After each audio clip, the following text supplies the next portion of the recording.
দেখছেন AGT live 24/7। নরক নগুইতঙ্গ AGT live 24/7। গঠন করছে। এর মধ্যে একটা বিষয় হচ্ছে 120 জনকে অবৈধভাবে চাকরি দেওয়া হয়েছে উইদাউট পারমিশন। দলের পক্ষ থেকেও রাজ্যগুলোর সঙ্গে দেখা। রাজ্য সরকারের প্রধান হিসেবে এই বিষয়টাকে আপনি কিভাবে দেখছেন? না, এটা তো অলরেডি পার্টির থেকে তো তারা প্রেস কনফারেন্স করেছে। একই প্রশ্ন আবার যদি আমাকে জিজ্ঞেস করে, আপনি এই বিষয়টাকে না কিভাবে আমি কি দেখছেন? দেখছি, আমি সরকার যেটা কি দেখছি তো পদক্ষেপ গ্রহণ করছে? সরকার কি দেখবে, এটা তো অলরেডি গভর্নরের কাছে ওনারা গেছেন।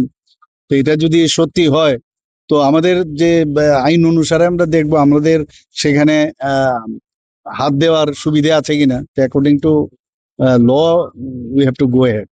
There is no recruitment policy in the ADC. তো কি, আমার তো মনে হয় না, সে কিন্তু বলছি, শুনছি আমি শুনছি। স্যার, পশ্চিমবঙ্গে আজকে আমাদের পরিবেশিত এই সংবাদটি দেখার জন্য ধন্যবাদ। চিনিও কক্তমা নাইমা বাগুই বেলাই হাম্বাই। ये न्यूज़ कंटेंट देखने के लिए शुक्रिया। अगर आपका कोई सुझाव है तो हमें कमेंट कीजिए, सब्सक्राइब कीजिए AGT live 24/7। Thanks for watching AGT Live 24/7.